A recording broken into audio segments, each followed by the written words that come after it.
Welcome to the Cup of Joe Show, where we explore the journey of recovery from alcohol and drug addiction.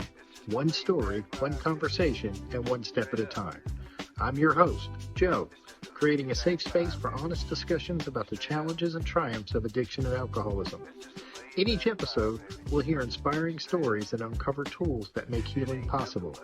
Sobriety is not a one-size-fits-all journey, and you don't have to face it alone. Recovery is possible, and it's worth it. Thank you for joining the Cup of Joe Show. Now let's get started.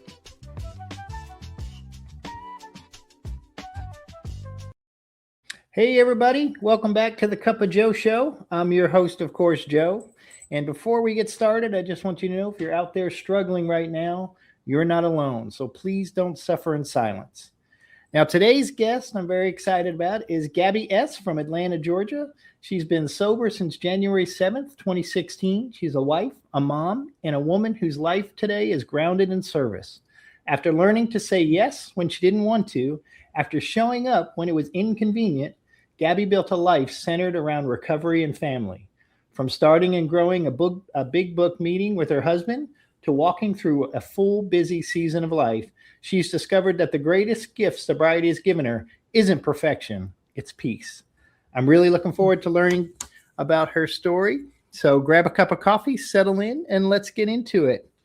Hi, Gabbi. How are you? Hey, Joe. I'm well. So happy to be here. Thank you. I am so grateful that you decided to join me and were willing to share your story. So thank you for that. Absolutely. So what was it like growing up, Gabbi?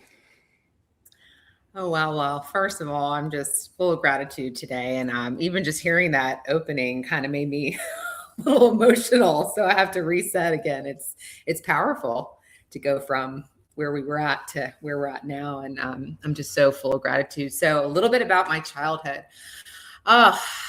Nothing but good things, to be honest with you. It's so important. I share about this because when you hear a lot of people, talk about alcoholism, they're like, what happened to you? And nothing happened to me. No reason to be an alcoholic, right? And that's the importance about identification. And so my childhood was full of love.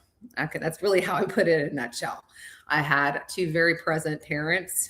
I had a father who was home at night for dinner and active in our lives. And he was a busy man. He was a doctor and, had probably all the reasons not to be there. And boy, was he plugged into our life and loved us very much. And I say the same for my mom.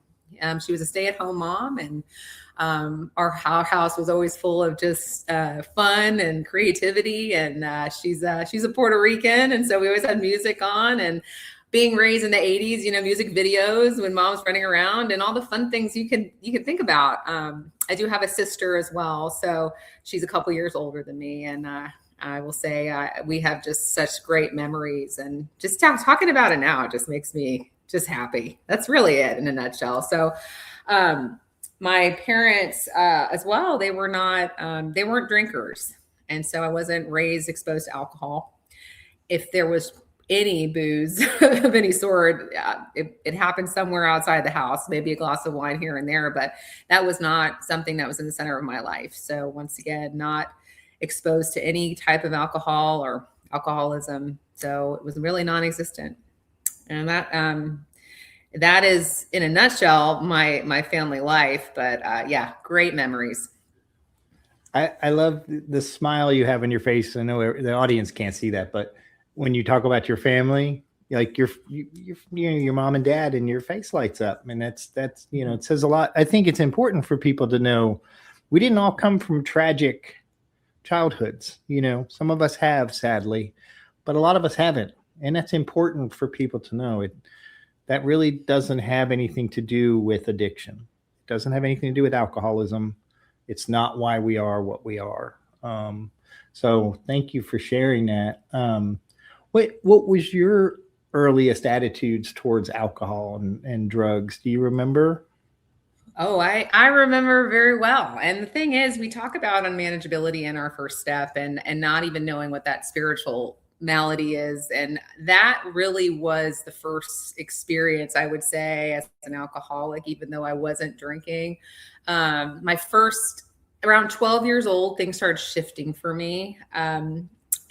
Once again, no reasons, nothing. And then I started taking a turn like inwardly. I just started feeling less than, different, not pretty enough, all those things. And, you go through your puberty phases in middle school, but something was different. There was just this change. And I also had a good group of friends, and I was a really good pretender. You'll hear that throughout my story. And I, no matter what, I was okay, even if you told me something was wrong, because my friends would always be a little bit worried about me and my changes. And I was at my friends, a couple of girlfriends had us over that like weekend. They're 12 years old, right? And her brothers were a little older, and they were an Irish family, and they drank. It's a stereotype, but I'm just saying they were heavy drinkers. And so we were able to be exposed to alcohol. And it's kind of interesting to be able to grab a drink if you're young. You're like, ooh, this is exciting.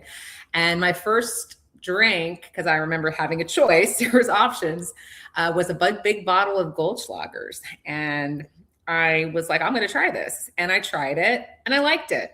And that was it. But I'm 42 years old now, and I was 12, and I remember my first drink. And I just don't think that's normal things, behavior. But that was really the first thing that I started feeling like, oh, I like this and I want more of this. But I didn't become a full-blown alcoholic, but it did something to me that I wanted more of. And so throughout my high school and my college years, my motives were always like, wherever the drink is, I'm going to be. So that was my first experience with alcohol, and kind of filling up that ease and comfort that I needed. And it is funny. Like we think about like our first drink, and mine was peach schnapps under a boardwalk, and I was like, and it was warm and it was disgusting, and I was like, this is really cool. I felt, I don't know what I didn't get drunk, but I felt something, like you said. It was like, this is. Who knew this is going to be a part of me for the rest of my life, but, so anything I could get my hands on. Right. I remember Mad Dog 2020 or whatever that stuff. Yeah. Yeah. And I mean, maybe this might be a weird question. I don't know, but like, what were you feeling on the inside? When you said like things changed and you kind of went more inward, can you put your finger on how you actually felt? So our literature explains it so beautifully on page 52 with the bedevilments. It really does. I shared that a lot in my story. I was feeling useless, unhappy, prone to depression, right? Even though there's different words for that now.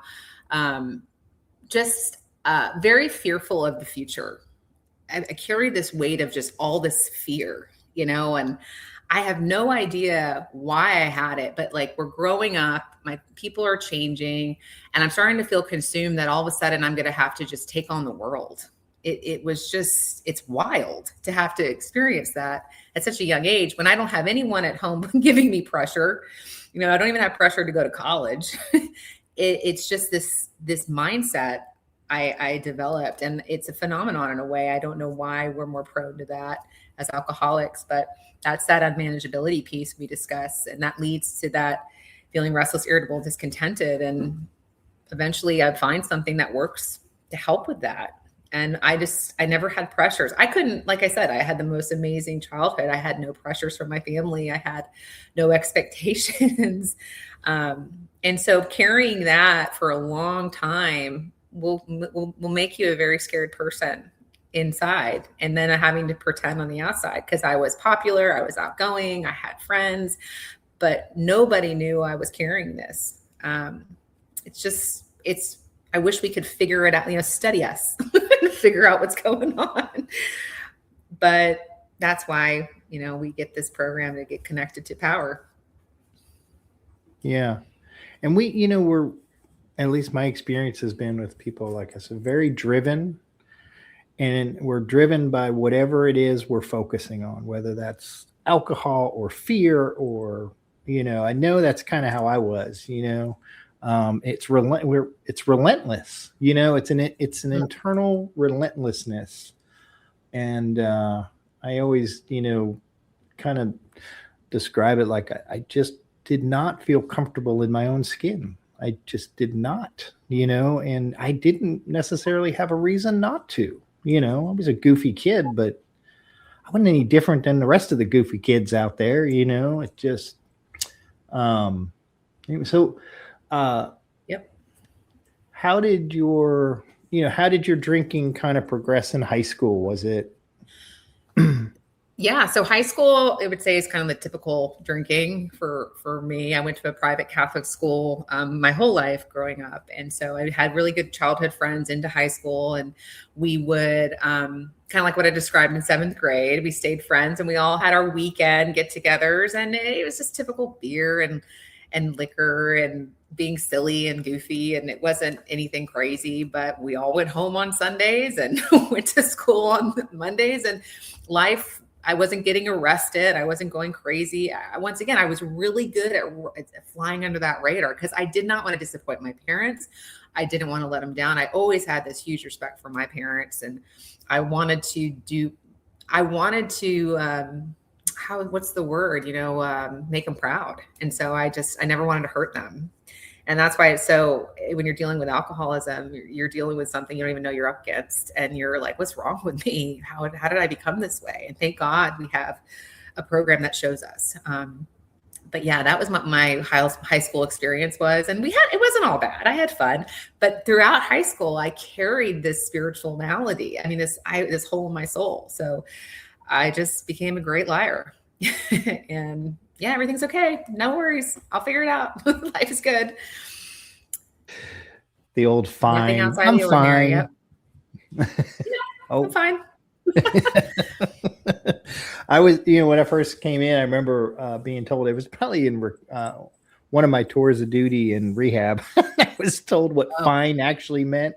It's like, yeah. And for those listening, if you don't know, what they tell you that fine means is effed up, insecure, neurotic, and emotionally out of control. And it was like, yes, I'm fine.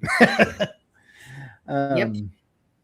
So looking back, were there signs that maybe you were at risk for alcoholism or? So alcoholism runs in my family. My mom told us this later in life, of course, but her father was an alcoholic and her brothers were alcoholics. My dad's side, there's probably someone down the line, but that is where was one of her reasons. In a way, she actually expressed to my father, she did not want to have children. She was worried that something like this could happen. And I've been told that this is a genetic illness. I don't know the science, so I'm not going to go there, but either way, somebody got the bullet and it was me. So she shared that with me. And she also shared with me that even through the things I went through, I asked her, why didn't you let me, try not to tear up thinking about this, but why didn't you let me just go? And she's like, she told counselors and people when they were trying to help me, I'm never going to put my daughter on the street ever. So she saw what happened to her as a child. And, here I am suffering. So I can't even imagine what that was like, but I'm going off on a tangent. But yeah, that was where I would say I got it from. Yeah, there's more to that story, of course, as we speak, but she felt she carried a lot of guilt for that. And what are you gonna do? You can't not have kids. Knowing that I have a son, and we stopped at one for one of the reasons, for that reason too, but it is what it is. So, but that's where I think I got it from. And I've heard that some of the things that your parents carry from being around alcoholic homes rub off on you as well. And I learned that in taking the steps. I learned that some of my character defects, and I don't blame anybody, came through my mom, not in a bad way, but I learned some of the ways to be I was one of those people that was good at confrontation, and I was comfortable there, and a little bit of anger. And because in a way, I think you have to protect yourself in those settings as a child. So I've learned that I've kind of uncovered a lot with that, and hopefully that makes some sense. But yeah, that's where I believe it all stemmed from. Yeah. Our moms kind of carry a lot. I think my mom did too. I was raised by a single mom. Well, a single mom and a grandmother. So they were my, but yeah, and my father, he's still in my life, but it's, and they were divorced, and he was kind of in and out of my life. And I remember he always used, I feel like I'm the one that did that to you. And one of the things I told him at one time, it was really bad. Is Dad, you're not that powerful. You're just not, nope. you did not do this to me. But yeah, it's, I can imagine your mom carrying some of that weight, and it was unnecessary, like you said, so you go to college, and are things kind of getting worse, or is it just kind of riding through? My short-lived experience with college. I was not someone who, being a kid, right, the 90s, you don't know how to express yourself to your parents. Now I think the teenagers are a lot more like, I can express my feelings. And so I just assumed I had to go to college, and I probably could have said, hey, maybe not. But I got into a college, and I went, but I carried all this, baggage with me, this emotional hole in my soul there as well. And I went to school for about 2 years in college, and it was a pretty short-lived experience. I academically did well for the time being, but then I got distracted. This is when the outside consequences started. And so I started getting involved with bad relationships. I started having car accidents. I started not going to classes. I just got involved with the people that could get me to alcohol faster and other non-conference approved outside issues. So I think it's really, my experience in college wasn't what I wish it could have been. Probably because I wasn't being honest with myself. I didn't know how to voice that. I didn't really want to go. And then it led me down the path of a little bit more destruction. But that pushed me into my next phase, which was, like you mentioned, treatments and rehabs. Yeah. And I don't go into my war stories. It's not that unique. It's just like, you just put your own there, chaos. Yeah. Burning it down. On page 21, we talk about it in The Real Alcoholic, right? Burning it down, tearing the structures down over and over again. That's what we do. It definitely is what we do. At some point, it just, it's kind of like, I drank like you did. You drank like I did, our consequences may have been different, or whatever, may have been some different, but, I certainly understand it. Were there times when you tried to stop and couldn't?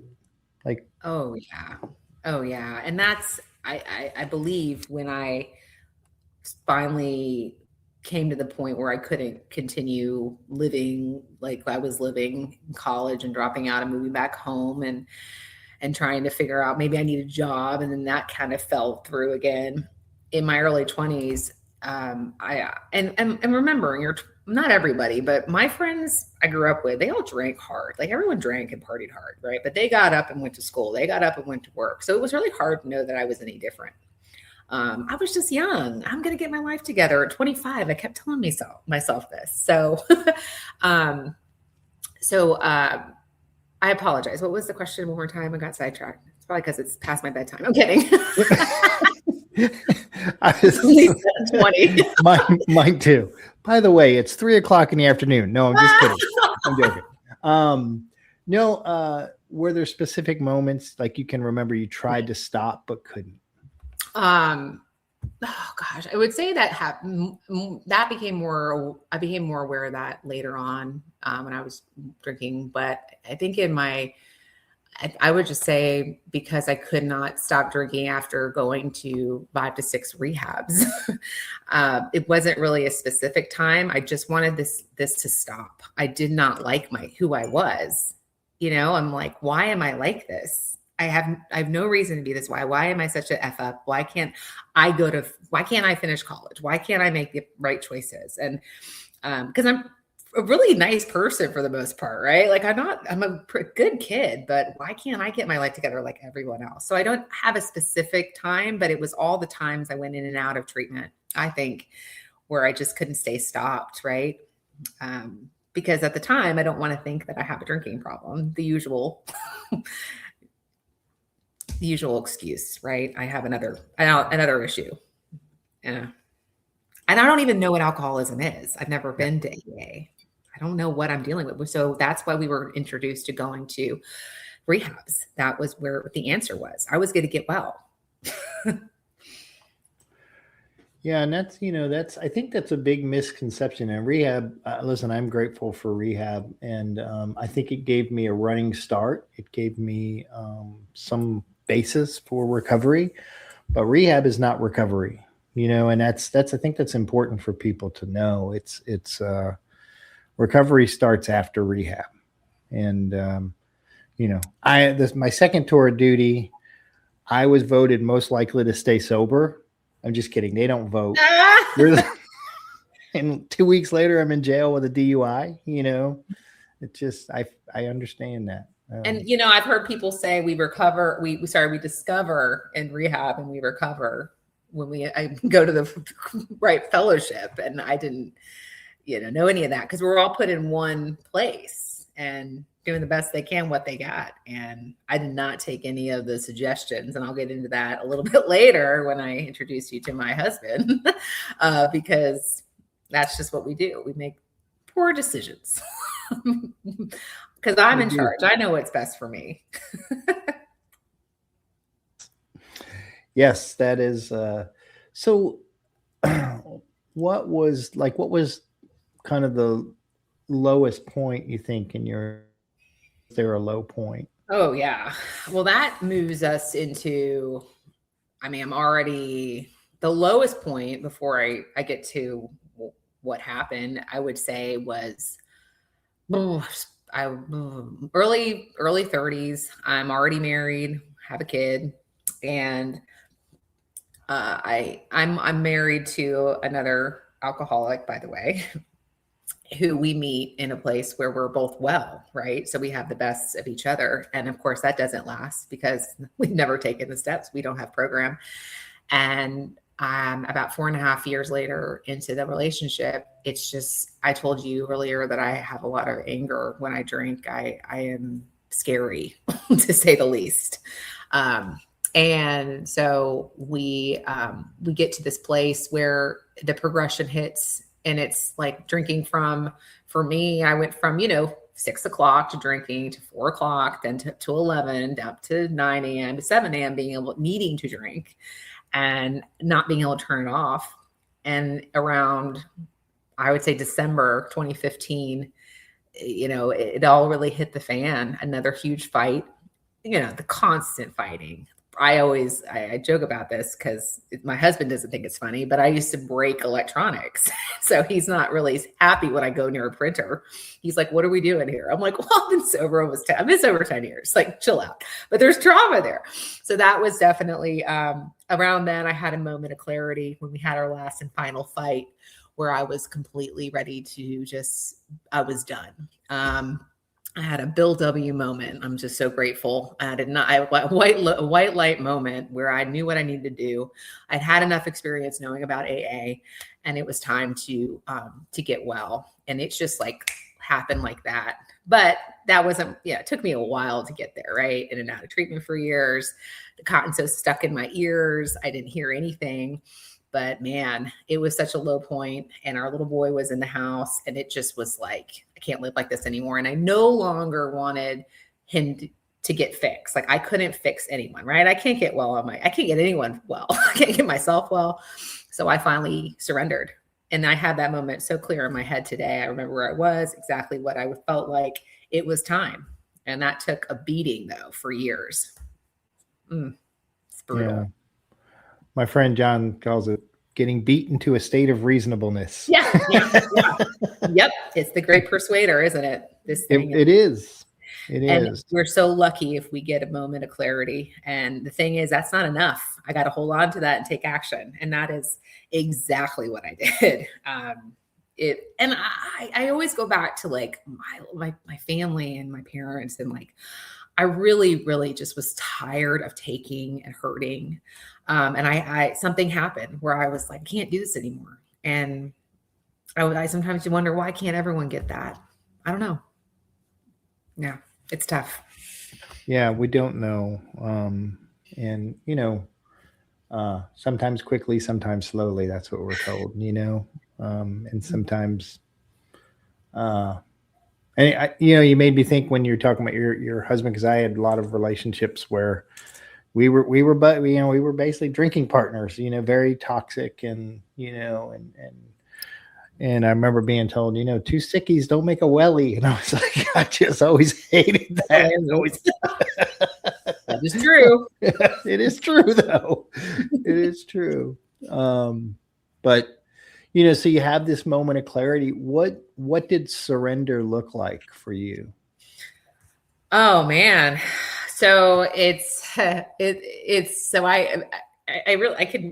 could paint it beautifully because I have it so clear in my head. I called my mom. Oh, do you want to know from like a specific, or what is surrender? Okay, I'm going to tell you what happened. I called my mom. I said, okay, this is it. I know what I need to do.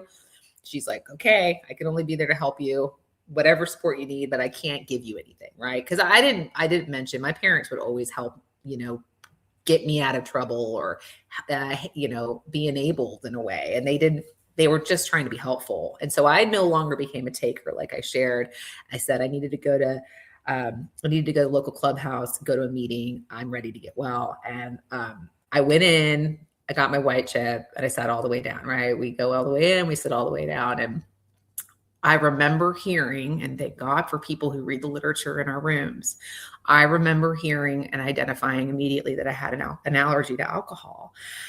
And I just, in all this happening though, I was surrendering. It's just, I no longer wanted this life. I didn't care if I stayed with my husband anymore. I didn't care if we never saw him again. I'm not blaming him. Okay. I'm just saying what I had to do, because I was trying to get everyone, you know, I was trying to run the show and fix it. So my surrender really came to knowing I needed to go to AA. I needed to sit down. I needed to hear these things and just take action. And it just unfolded. It almost was just happening without me even really knowing what the heck I was supposed to be doing. But thank goodness for repetition in the program.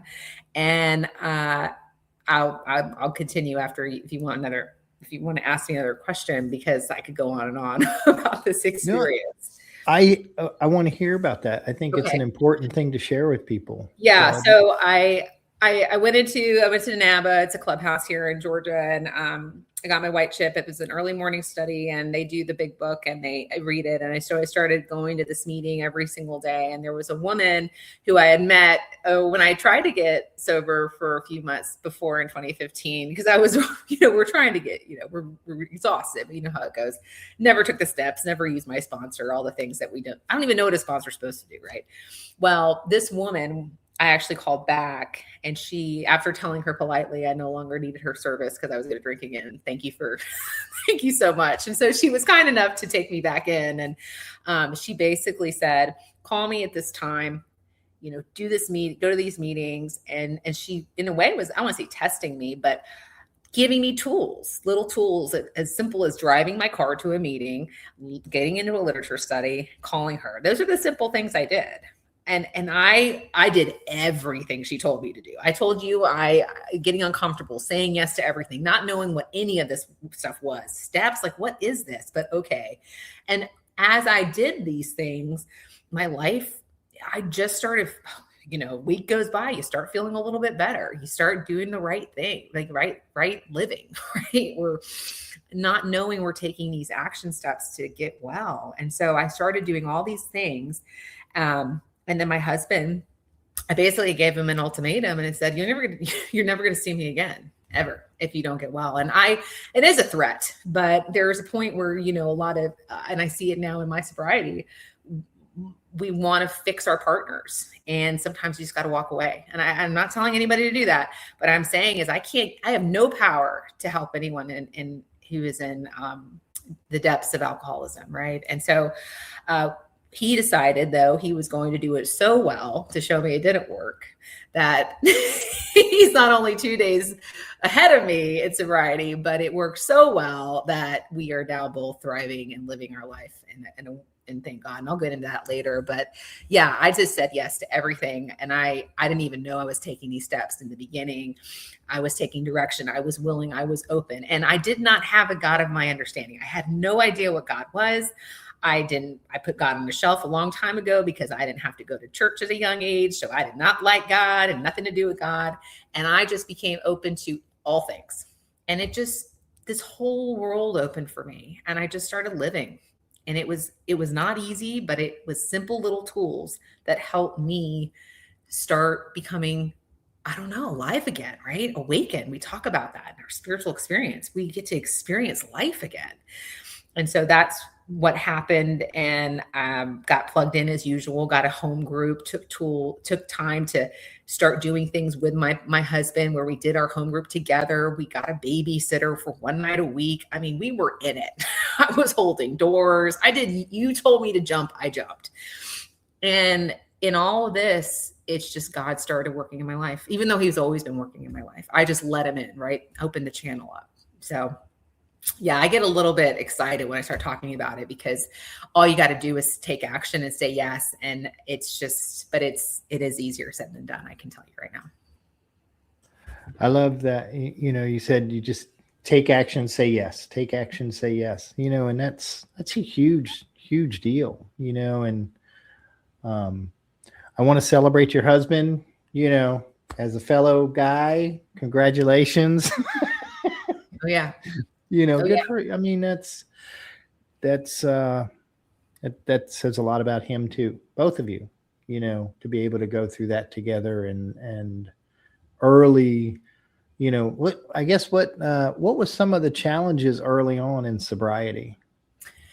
It's really important to stay in your lane. It felt like forever, you're like separated for a whole week and a half, right? Like you think it's like a lifetime, but we both did our program separately. I didn't get involved in his. I didn't have expectations of him because I was still expecting the other, shoe to fall and vice versa, I'm sure. Right. But it was just, it happened so fast in a way, but, yeah, sorry. I'm so embarrassed. What was the question again? Hopefully you can edit this. No way, Gabby. I love that. I love it. You get so excited, and I do. It's a problem. No, I think it's awesome. I think it's. Oh, yeah.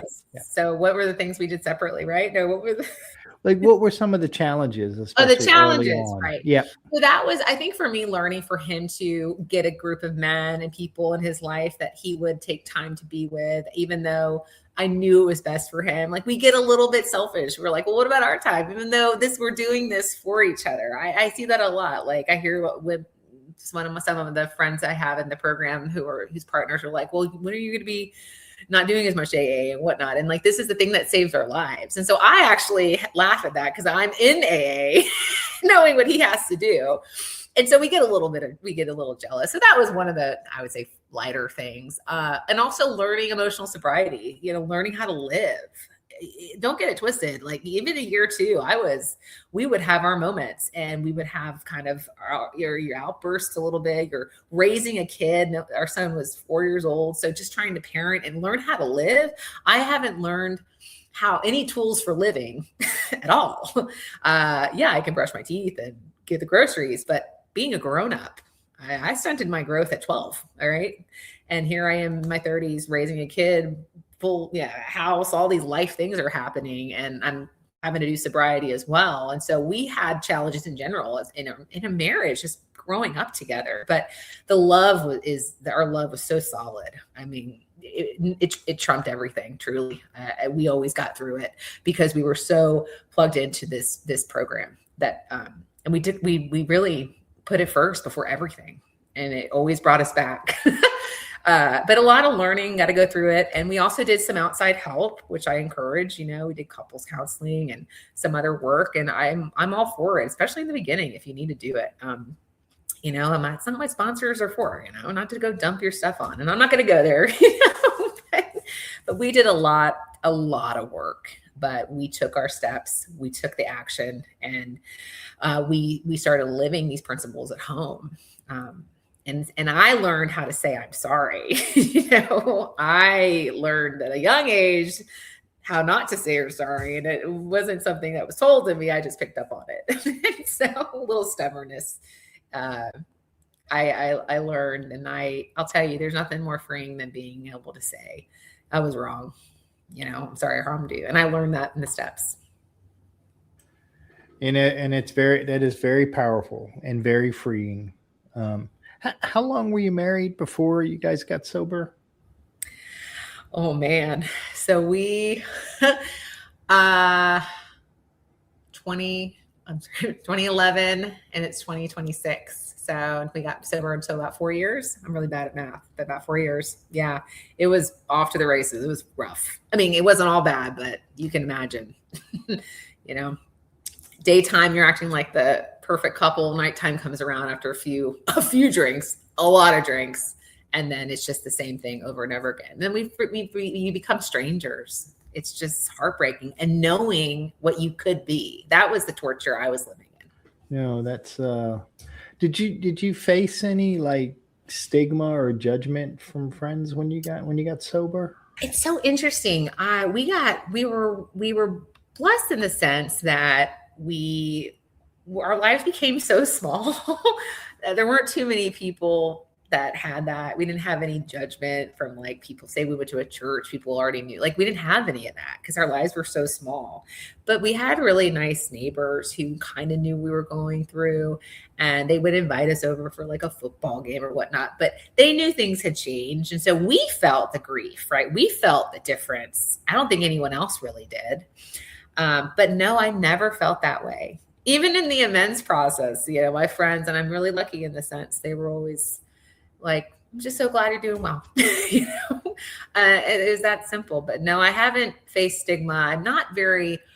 I don't share it with the world. This is the most I've ever done publicly, but I did it mostly when my son was little, just to kind of, for his kind of growing up. But I've learned over time, we don't need to have a stigma because this is such a real illness that we have to be comfortable talking about it. If anything, it breaks it. I'm night and day from who I was to who I am now. But yeah, I'm grateful in that sense. I haven't faced that. No. No, I appreciate you sharing that. I'm thinking kind of early on, like, but what was it? What helped you stay committed when those days got really tough early on? So there's that, we talk about that spiritual toolkit, and my sponsor I got really lucky with someone who wanted me to have these little disciplines early on. And mind you, I had to take action to do it. I think it was a combination of her setting kind of, here's what we do, and me taking the little actions. Like, I was not a morning person when I got sober. Okay. But she said, you call me between this window and this window if you want to connect. And I did. And these tiny little actions I took are still they're so instilled in me, in my foundation, that is what I would say is what you asked. So yeah. Mm-hmm. Just tiny little, simple little tools, right? But, yeah. But also getting involved in service. That was a huge part of me feeling a part of again. I remember a woman, she had like 4 years sober, and she was so cool. And it was at this meditation center I used to go to for meetings. And I remember her asking, even just saying hello to me, I felt seen. And she was like, you want to go to the coffee shop with me? And I was like, oh my gosh, she's inviting me to coffee. Like, it's so crazy. But this woman asking me to hold doors led to me really understanding the importance of getting to a meeting an hour early or 30 minutes early and setting up, getting to know people when I did not want to know people, like getting uncomfortable. Like I used to be upset at the guys that were close to my husband, even though they were the nicest guys. Now I love them, but all these little things I just kept doing. And then the service positions I would just say yes to. That is really where I just feel like I know what that's my default. Like when I'm feeling a little like, oh, I'm not doing enough, that's where I know I need to plug in. Am I, one of the reasons why we started a big book meeting, like I am at that meeting every week, no matter what. But man, yeah. Anyway, you went off on a little tangent there too. Yeah, I love it. My old sponsor, Mike, he used to, when I'd call him and I would, tell him some major catastrophe that was going, there was always a major catastrophe going on in my life. And he would always say the same thing. He would say, Joe, what have you done to help somebody today? Mm-hmm. And it was like, what does that have to do with the way I'm being treated? But it was, and it instilled in me, like you said, I mean, service, is so important. So, helping others, in all kinds of ways. So what are some of the ways that, somebody out there is listening could be of service or could help others that maybe people don't think about? People don't think about, well, I would say one of the hardest yet easiest acts of service in program is to call someone. I know it sounds simple, but it really is. And it's the easiest tool you can think of.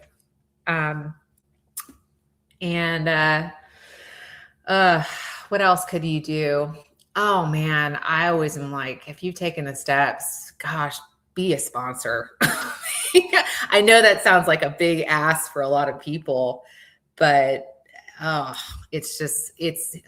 love that step. It puts me right back in one. Taking someone to a meeting, talking to, the best thing you can do is talk to someone before and after the meeting. If anything, stay 10 minutes after, get there 10 minutes before. Our group, we talk about this. It is vital to approach the first person that comes to that door if you've never seen them. That is the easiest thing. It's easier than picking up the phone. And yet it really isn't hard. It really isn't easy for a lot of people. I mean, I'm an extrovert to the core, right? So I don't have issues with that, but man, I will say if that's one thing you want to get back, if you're struggling or if you're kind of off the beam a little, or it's been a while, go talk to someone you don't know in that meeting. Cause I can tell you right now, they'll appreciate it. Even if they're like, who is this? That has been one of the best things for our group and for myself. And of course, my husband, I talk to everybody when they walk through that door. It's important. Yeah. It very, really is important. And it's, because it takes guts to walk through those doors for the first time. I still think it's one of the bravest things that people do, because it's really admitting that I have this problem and I don't have an answer. Maybe you do, Yeah.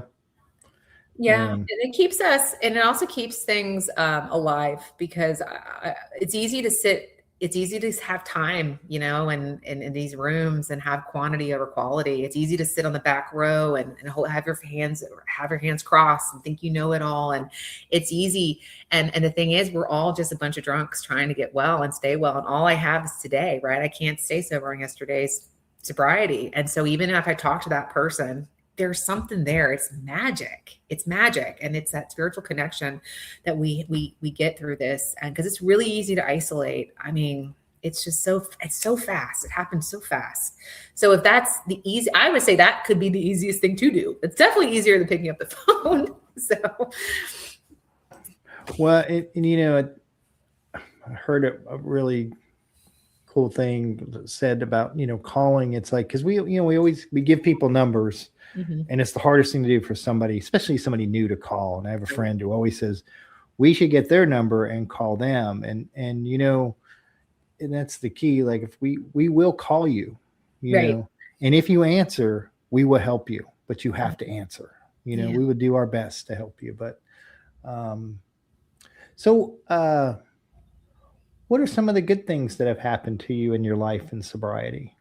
Oh man. So the biggest gift I've gotten is peace of mind, right? That's where this thing lies in the center of our mind. And so I have peace today. I don't have like, yeah, I just don't carry a lot of that fear I was sharing about when I was so young and that spiritual malady. I'm straightened out there. And I have the awareness around when I'm not straightened out there. I know what I need to do.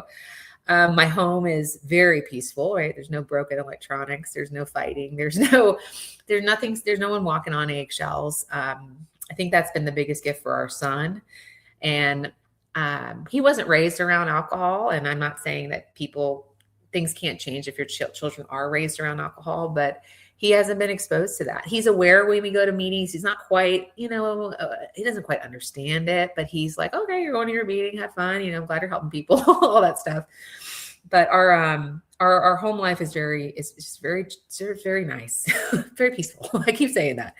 As a mom, I get to be very present in his life. Like my mom was in my life. I always wanted to be a stay-at-home mom. I really wanted to be a part of that.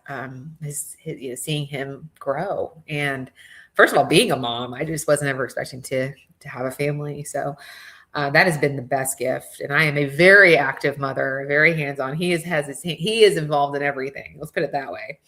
Even though he's a lot more laid back than I am. And the meeting you mentioned, the big book meeting, that took a while. A few years ago, I had a women's meeting at my house, and it was great. But eventually, you can't do it all the time. So that changed, and then I was looking for a place to have another big book meeting, and it didn't land for a while. But then eventually, the pastor was like, "You email me back," and it was the right timing, and we just got really lucky. And so we just got lucky, and we started. It was like 6 of us, and we had no idea where we were going, but that's what the book is. You let it lead. And for now, we have about 40 people every Monday night, and it's been great. It's been great. I get a little nervous. Are we doing this right? But it's just that's the cool thing about it. I've got nothing but time to continue to grow in understanding and effectiveness. So that's why I love what we're doing. That's the main stuff in my life. But peace of mind is always something I have. And some of my friends, one of the guys asked me, I want what you have, Gabby. And I'm like, I'm here because I took action. And you go to a lot of meetings, but you're still, bondage of yourself right now. You're in that bondage. And he's like, I want peace like you do. And I'm like, it's right here. But yeah, that's my biggest gift. Yeah. My buddy always says, if you want what we have, you have to go where we go and do what we do. And you can get what we have. We don't have it, And you also made me think of Mike. Mike was my first sponsor, and just really, he passed away like in 2020. But he's always a, big part of my life. But he always would say, did you drink today? And I'm like, no. He's like, your program's working just fine, And you got to remember that. Like we think, oh, we're not doing this right, or the big, you're doing just fine. Yeah. Thank you. Yeah. Oh. Yeah. It's we're very lucky. It's a blessing, and we can't just keep it though. We got to give it away. And it's so much fun when you can get someone who's willing to take the action.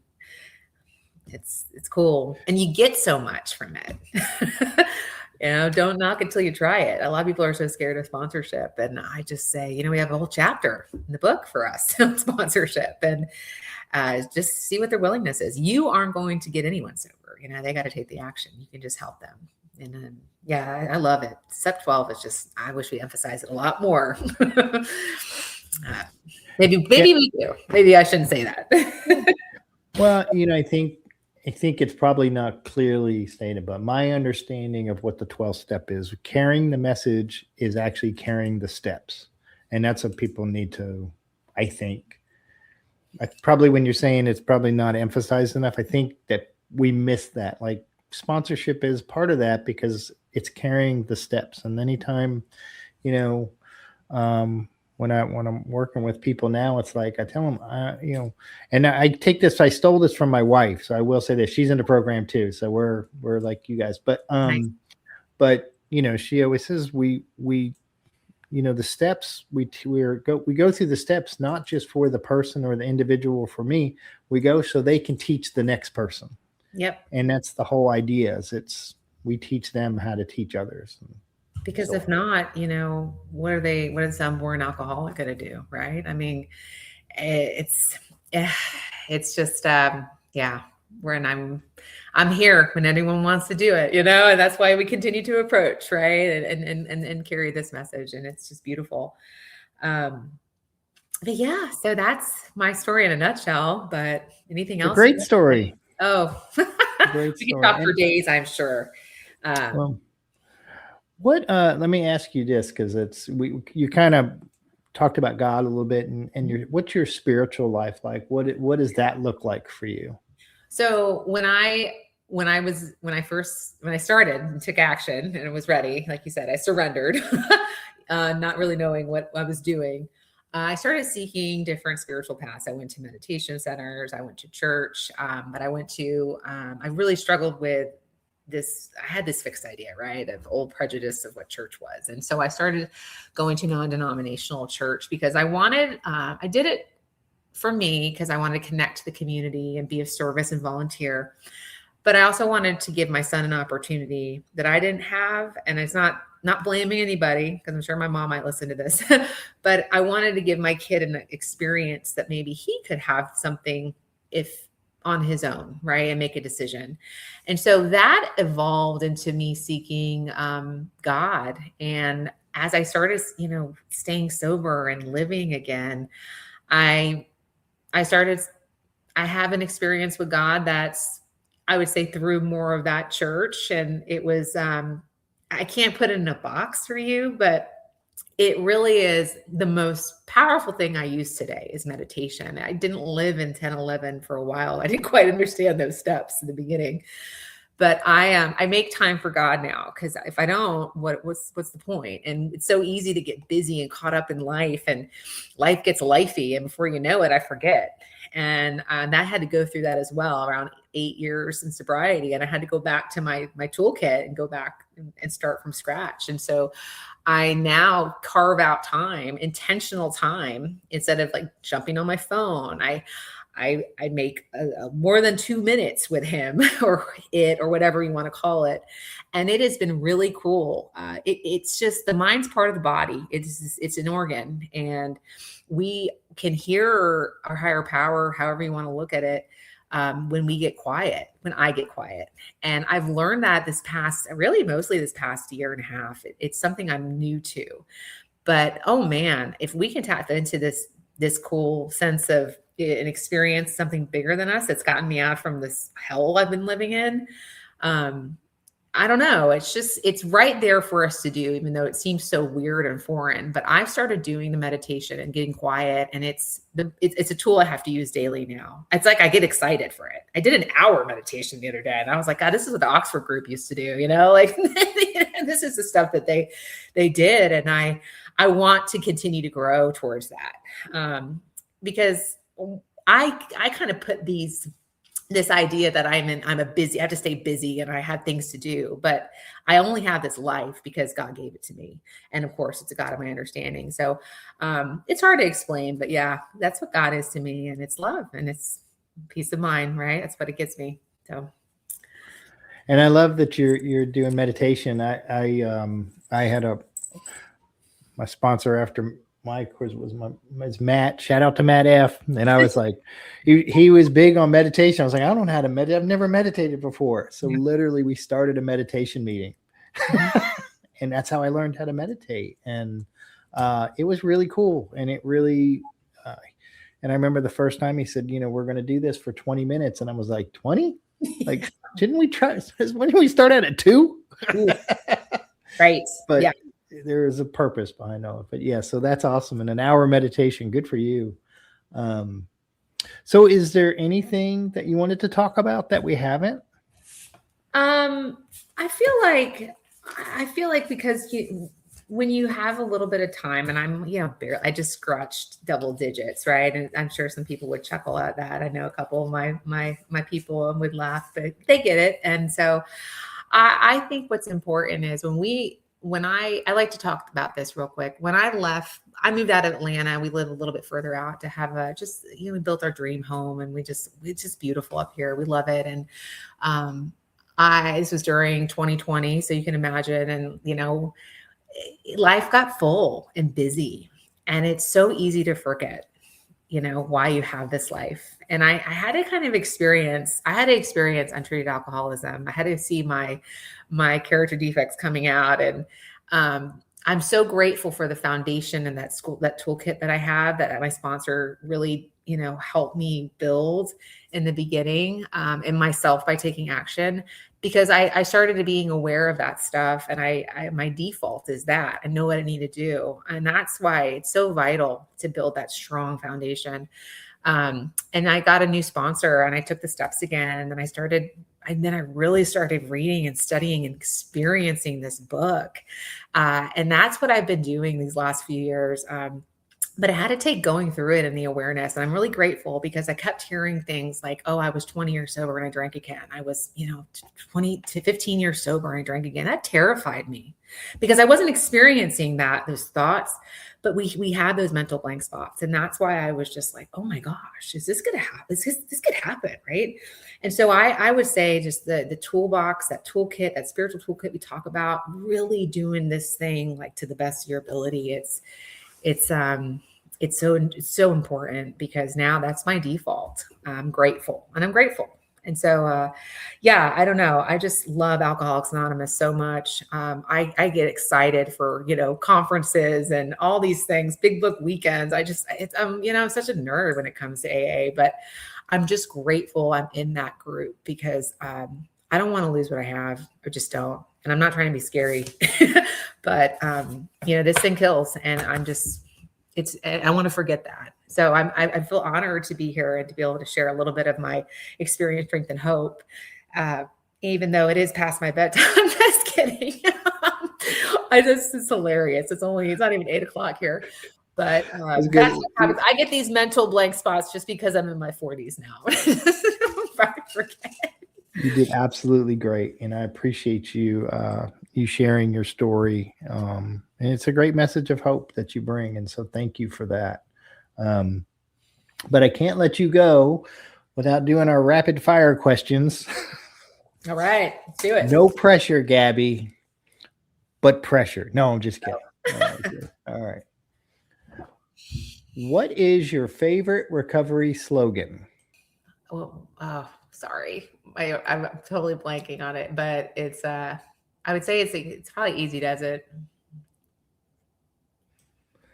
What is your least favorite recovery slogan? Oh gosh. It works if you work it when we chant after the meeting.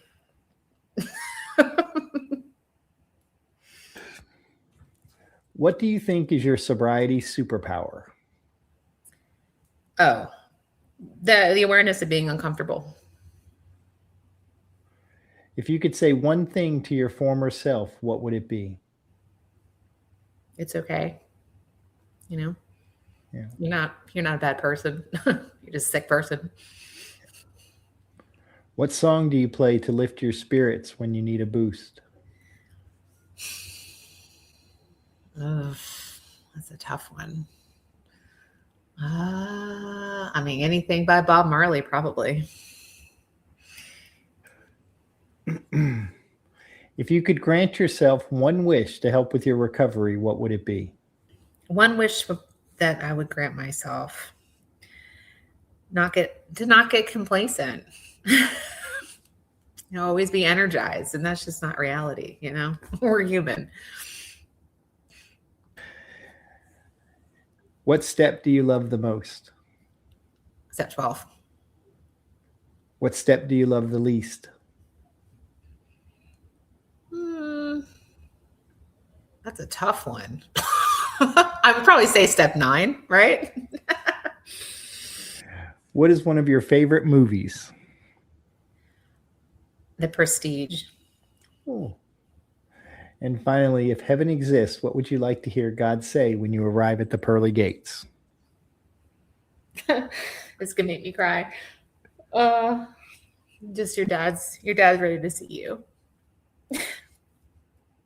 Well, maybe my mom too, because hopefully by then they'll be together. But you know what I mean. Make me tear up.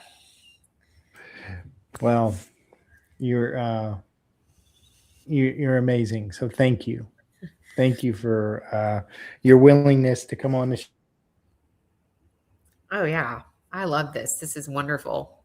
And I appreciate you, Joe. Thank you so much.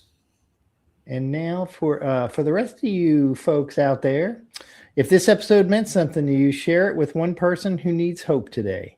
And if you're listening on Apple Podcasts, take 30 seconds to leave a 5-star review. It helps this message reach someone who's still struggling and doesn't know where to turn. A new episode of The Cup of Joe Show drops every Thursday at noon. You can listen anytime at thecupofjoeshow.net or on your favorite podcast apps, Podbean, Apple, Spotify, YouTube, and more. Just search for The Cup of Joe Show. Don't forget the "the." And if you're looking for daily encouragement in your recovery journey, subscribe to our friends at the Daily Ponderables. Daily inspiration delivered right to your inbox every morning. Please like, follow, subscribe, and share because someone out there needs to hear this today. Have a good day, everybody. It's just a laid-back vibe, baby. We hope you enjoyed today's Experience, Strength, and Hope. We are so grateful you decided to join us. Please share this episode with someone who might need it. Also, don't forget to like and subscribe. Remember, no matter where you are in your recovery journey, you are not alone. Reach up and reach out to someone. Please do not suffer in silence. Until next time, let's take it 1 minute, 1 hour, and 1 day at a time. Thanks for listening to The Cup of Joe Show.